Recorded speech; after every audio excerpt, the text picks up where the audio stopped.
Now, from time to time, I will feed my plant. Now, let me correct that. From time to time, I'll feed my soil whenever my plants look as though they're starving. The same way you look at your child and you know it's hungry, I treat my plants the same way. So from time to time, I'll provide them with feeding. The soil, that is. My name is Marie, and this is my container garden. Now, one of the biggest mistakes we make as gardeners, and that include myself, because I'm learning as I go, and as I learn, I share that with you. One of the biggest mistakes we make is to feed or fertilize our plants rather than to feed our soil. It is important that you focus on feeding your soil rather than to fertilize your plants. And I'm going to explain to you what the difference is today and how exactly you keep your soil living and feeding your plants. And so you don't have to do that. This is composted rabbit manure that I just added to my soil and my cabbage is currently growing. And this is just one of the many different organic matter that you can add to your soil in order to increase the nutrients in the soil. Whenever you add organic matter, it attracts insects. If you should dig around in your soil, you should see insects moving around in there. That is what you refer to as the living soil. And so when you add these organic matter, including compost, whatever it is that you add in there, kitchen scraps and so on, it will increase the fertility of the soil. And so the soil will then feed the roots of your plants rather than you. Well, I'll get into details as it relates to the fertilizer as against using organic material to feed the soil rather than to just feed your plants and just get one immediate burst. But let's get into that in detail, and so you will understand why now I only use organic matter as in my liquid fertilizer and my dry manure and so on. I only use that to fertilize. Not even organic store-bought fertilizer do I use. Now let's talk about the microbes that exist in the soil whenever we use organic material. Now this black cocoa we planted just a couple of weeks together. It's not a month yet since we planted this cocoa, and for it to be doing this well, it must be due to healthy soil. No, healthy soil is filled with beneficial bacteria and fungi, and these bacteria they help to break down the organic material in the soil in order for the roots to absorb them. If you should take a look at the soil, all of this, I have manure. I think this is chicken manure and soil that I placed in there when I was planting it, along with dry leaves and mulch. What I usually do is I cut whatever leaves and whatever I clean around the area, I place it in the containers and then plant in them. And because of the microbes that are in there, those are living organisms, they break down those organic material in the soil in order for the roots to absorb them. I hope I'm explaining it the way it makes sense to you. So the roots will not be able to take up the manure just like that, or take up the dry leaves just like that. You need living organisms in the soil to break it down in order for the roots to absorb that nutrients whenever you water the plants. So the water will then send that nutrients throughout the plant, and it has to be that the soil is healthy for the plants to look this good and be this green. So what I did, I fed the soil instead of feeding the plant when it starts to yellow. I continuously feed the soil in order for the plants to get nutrients from that. I'm going to show you other ways in which I feed the soil before and while the plants are growing. This is just loaded with all sorts of living things.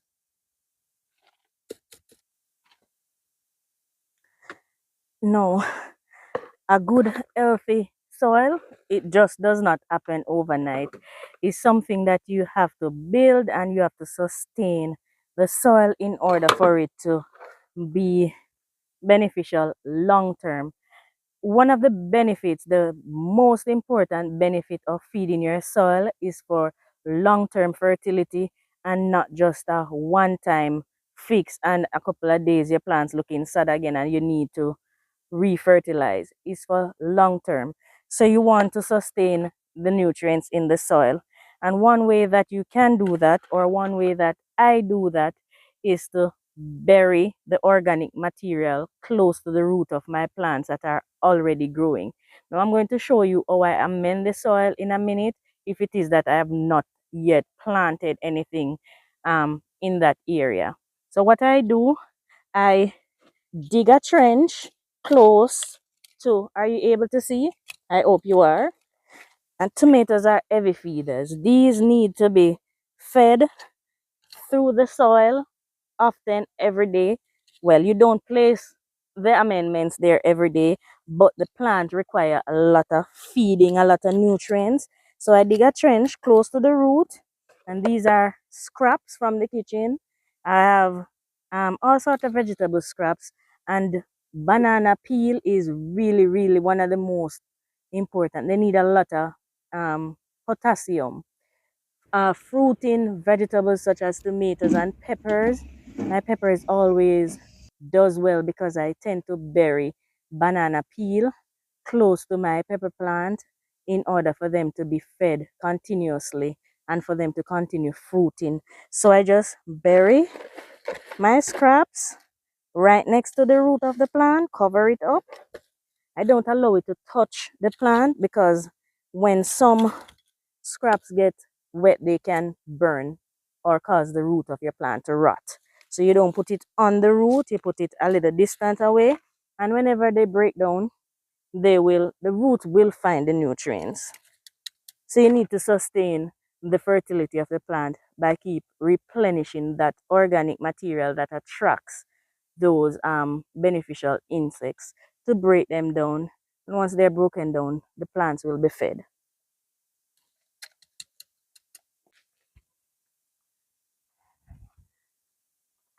Now let us talk about amendments. You've just harvested some lovely veggies from your garden, whether it be cabbage or some peppers or some tomatoes. You've just harvested some lovely veggies based on whatever you amended your soil with, or if it is that you purchased your soil and you want to amend your bed now so that your next crop, for me, guys, I have to keep amending my containers because it's very hard for me to rotate given the limitations that I have growing in containers. If you're new here, then you wouldn't be aware that I garden on rocks only. And so I have very limited options when it comes to crop rotation. The good thing is, guys, I am living close to the woods. And so that is where I get one of my most valuable amendment materials. I would go to the forest and, well, it's not a forest, it's in the woods, it's a woodland. I'll go there and I'll collect worm casting. What is worm casting? Worm casting, it's the dropping from the worms. The worms, it's on the rocks, but the leaves fall to the ground. The worms eat those leaves and they pass out the waste. That is what worm casting is. So I would go there, collect that, and along with my homemade compost, whether it be the rabbit manure or the chicken manure that I have composting, or vegetable scraps, I combine those, and then what I end up with is a rich, dark looking soil like this. Sometimes it's not fully broken down like this one is not. You might see some leaves or so left in there still, but that is what I use to amend my beds. And like this container, I already place some soil in there. All I do is apply this on the surface. I don't even mix this in, guys. I apply that on the surface of the soil, plant whatever it is I'm planting in there, and then water it in. And that does the trick for my vegetables. And I have been doing incredibly well using this method. If you've been watching Farming on the Rocks for any period of time now, and I did do a full video collecting the worm casting, you know that that is what I have been using to fertilize my plants along with my rabbit manure, chicken manure, horse manure, and that has amended my containers, my pots, my beds, and I have been harvesting and continue to harvest tremendous success. And I have to share it with you because I want each and every one of you who watch my videos to be able to grow food and grow it. I have pest problem, but I eat more than I lose in the garden, and that's because the plants are fed well and they're more resistant to the pest and to the disease when they're attacked. All right, so yes, and you should be able to see insects. I'm looking in there and I'm seeing the bugs crawling. Gardening, you have to be able to deal with bugs. It's just the reality of it because it's what keep the ecosystem in the soil going and makes your soil living. If your soil is dead, you're going to have problems growing food in that soil. That's just how it is.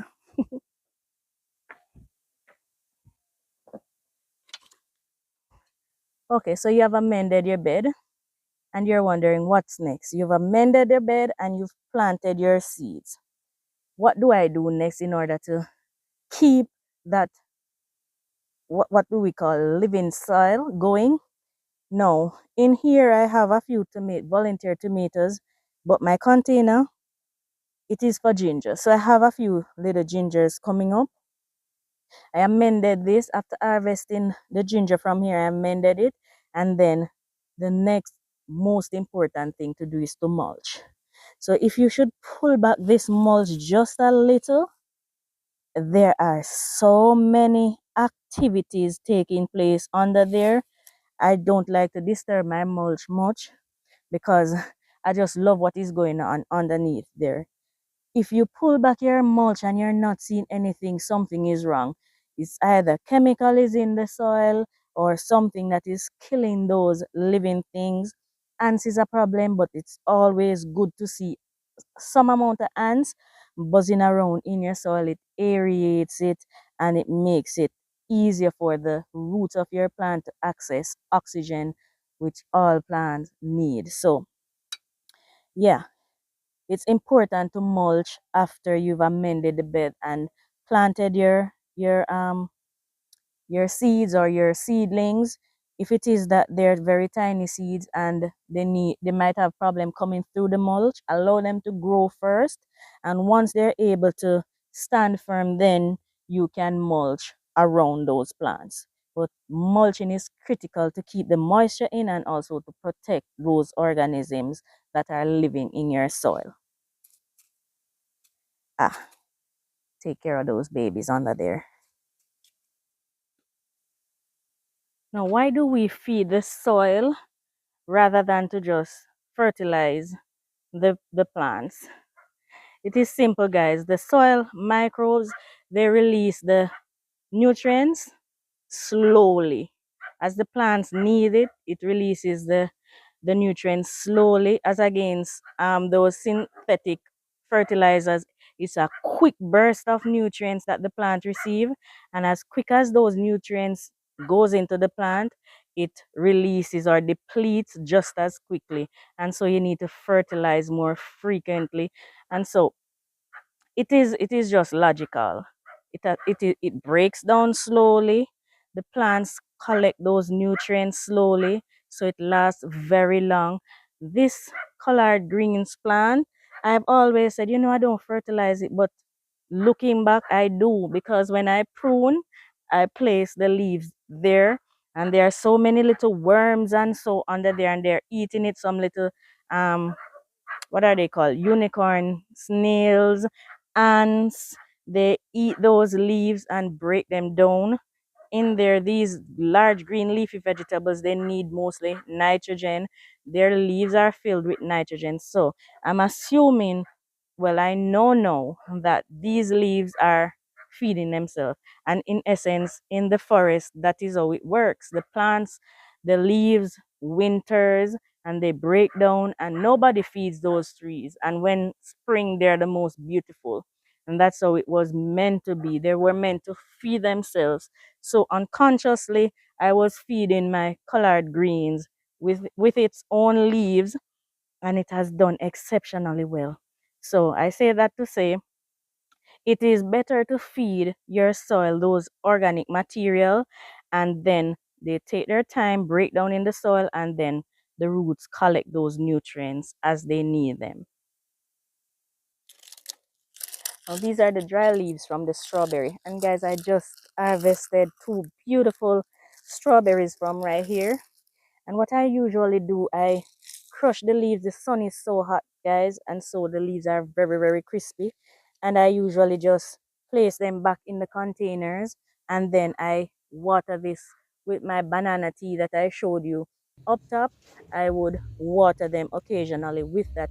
I also incorporate crushed charcoal in those liquid fertilizer that also help to retain the nutrients around the roots um in the plants. I published a video a couple videos back, well, more than a couple of videos back, on charcoal.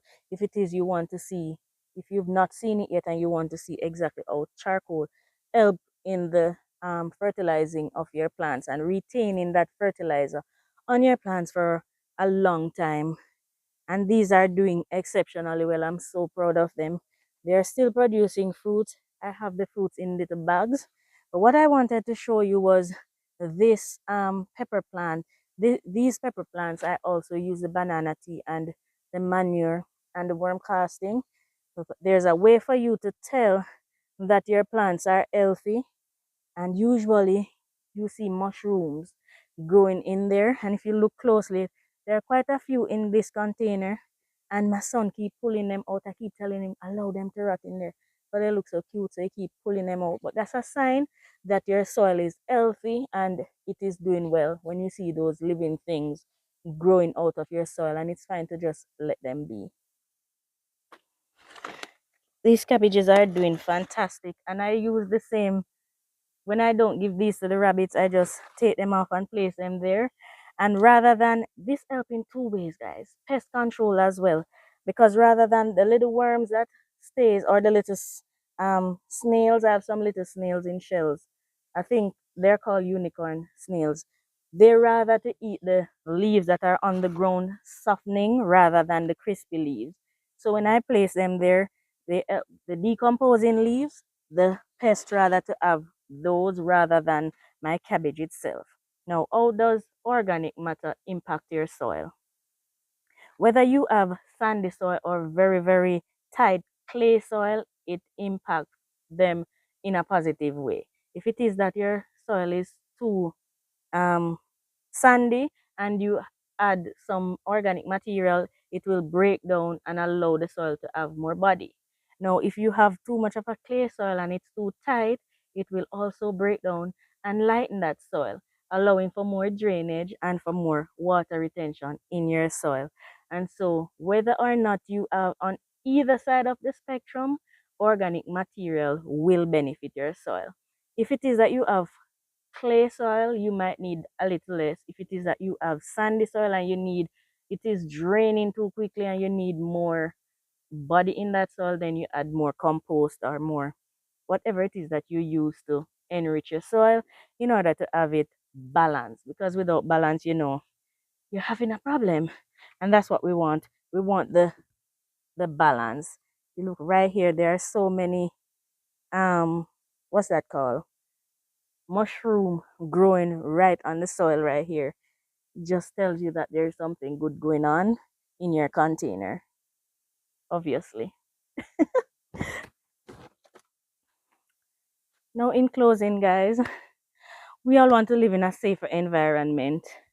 And that, apart from feeding the plants, I think is one of the most important reasons why we should look to feeding the soil rather than using those synthetic commercial fertilizer to fertilize our plant. It is harming the ecosystem in the soil. Sometimes there is just too much sodium in there. It just kills those living organisms in the soil. it is harming the environment, sometimes on maybe not on a small scale like my garden, but on larger scale. You have those chemicals from the fertilizer leaching into the watering system and causing water pollution. There are so many um, consequences in using. I know my very small contribution to the environment might not be much, but if we have 10 persons do it and another 10 persons and you share it with another 10, we can make a difference in the environment with how we have to be a little bit responsible for what is happening in the environment. And I think this is our little part that we can play in order to keep those water sources safe from those chemicals and also to grow healthier food. Sometimes we get sick and we don't know or they say doctor can't find your complaint, and it is in the food that you're eating. And so I encourage you to take on this approach, feed in your soil. In return, you get nice, lovely, healthy plants growing, and you're eating healthier food. There are some things like the air we breathe in is polluted. There's nothing we can do about it under the sun. But there are some things that we have control over, and that is why I enjoy growing my own food, because at least I can control that little much that goes into our bodies. And guys, I encourage you to do the same. I hope you took something away from this video, and if it is that there is something that isn't clear, then ask in the comment. And if it is that you have recommendations or something that I might not be aware of, also leave it in the comments. For those of you who are watching for the first time and you've not yet subscribed, please go ahead and subscribe, press the notification bell so you'll be notified whenever I post another video. Please guys, continue to share the videos, because I'm sure if it's helping you, it will help others too. All right, thank you guys. Take care. I'll see you in the next one.